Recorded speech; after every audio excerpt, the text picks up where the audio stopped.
17,274 fans, and it was fully sold out. It was packed.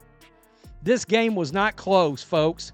93-58. You know, I've watched a lot of basketball in my life. That's exactly what it was. I wasn't trying to do anything malicious. That's not the type of player I am. So, yes, it wasn't anything like that. And I went for the ball, and that's clear as day in the replay. You watch it. Caitlin Clark just dropped a jaw-dropping triple-double in her WNBA debut. But it wasn't her stats that blew everyone. What exactly made over 17,000 fans flood the arena, and even LeBron James himself chime in about this game? You need to see why everyone's calling this the start of a WNBA revolution. Before we move on, I'd like to ask you a small favor. If you appreciate this content, please take a second to like this video and subscribe to the channel. Over 98% of you watch the videos without subscribing. It costs you nothing, but it makes a huge difference to us. So, did you click the subscribe button? Great, thank you so much. Now, back to the video. Imagine this. The Indiana Fever, a team that's been looked past for years, suddenly looked like a powerhouse no one saw coming. Not long ago, they were the definition of a rebuilding team. Loses her mind. I mean, if you can't tell me there is not true animosity, jealousy, and agenda ate up right there with that player. Initial whatever happened during the play and then whatever happened after. You know, we watch a lot of basketball. It's a take foul to put them at the free throw line. I'd rather give up 2 points. Dead last in the standings, struggling to find an identity, and often ignored by even the most passionate WNBA fans. Before this season, the idea of the Fever being in playoff conversations felt like a stretch.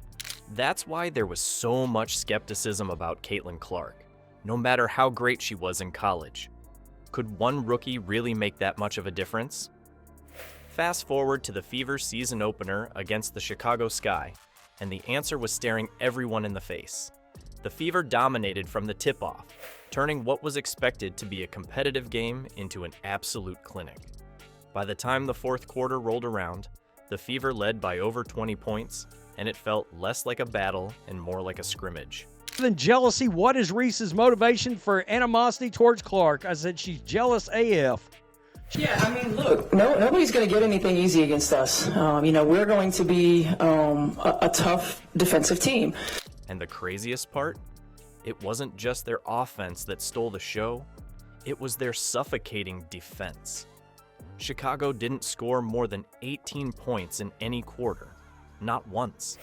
Every pass was contested, every drive was met with resistance, and by the end, the Sky looked completely out of options. Think about what had to change for that kind of defensive unity to happen. The communication on the floor was nonstop, players rotated perfectly, and there was zero hesitation when it came to getting physical.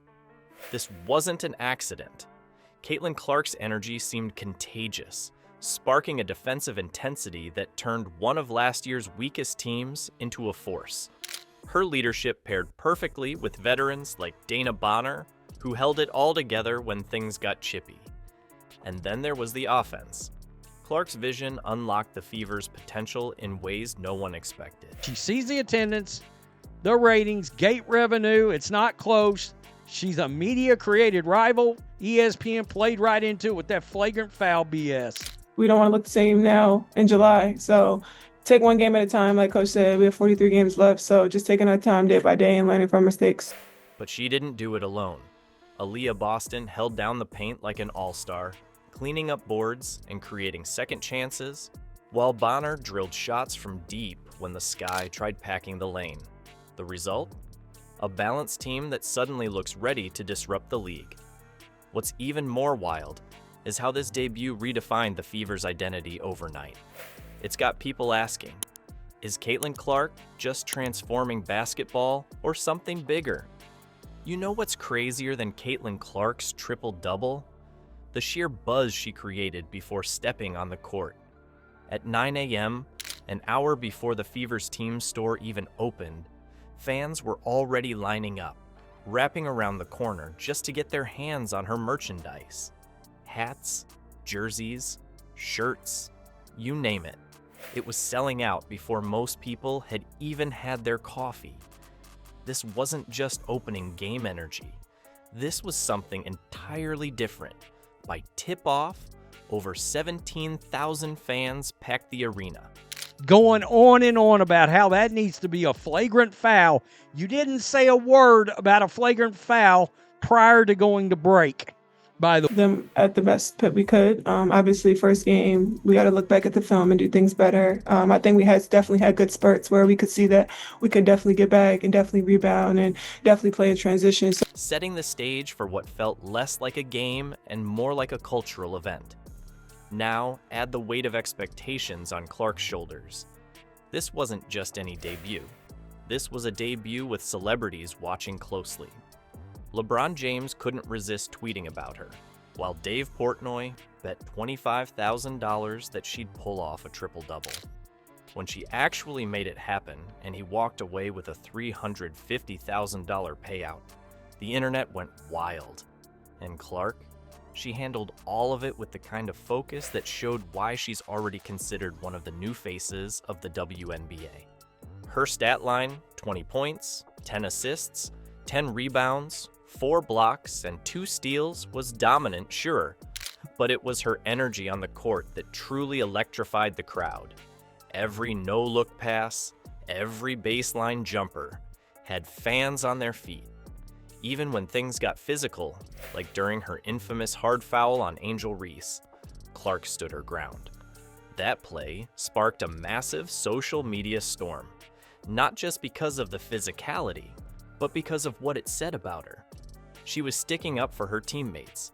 Caitlin Clark, my goodness, here we are right here. This is going to be that from her going down that 15-foot area. Clark, same one, boom. You know, it shouldn't have been upgraded, but again, that's up to the ref's discretion. But I appreciate AB having my back. I guess I don't even know what she did. I didn't see that. Well, girl, have fun paying that fine. Intensity with intensity, and proving she could lead even when emotions ran high. The buzz wasn't just about her game, it was about how she elevated everything around her. From merchandise sales breaking records, to fans flooding arenas, to players like Aaliyah Boston stepping up alongside her.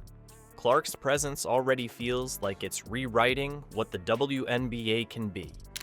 This wasn't just a debut, it was the start of something bigger. Caitlin Clark isn't just breaking records, she's changing the WNBA's future. This isn't just about her unreal triple-double or her leadership on the court, it's about how she's making the league impossible to ignore.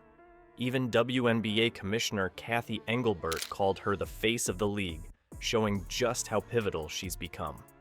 The Fever's rise proves her impact is real, sparking excitement every time they step on the court. If you've been waiting for a moment to join the WNBA conversation, this is it. Because with Clark, the future of the league doesn't just look bright, it's already here. Don't blink.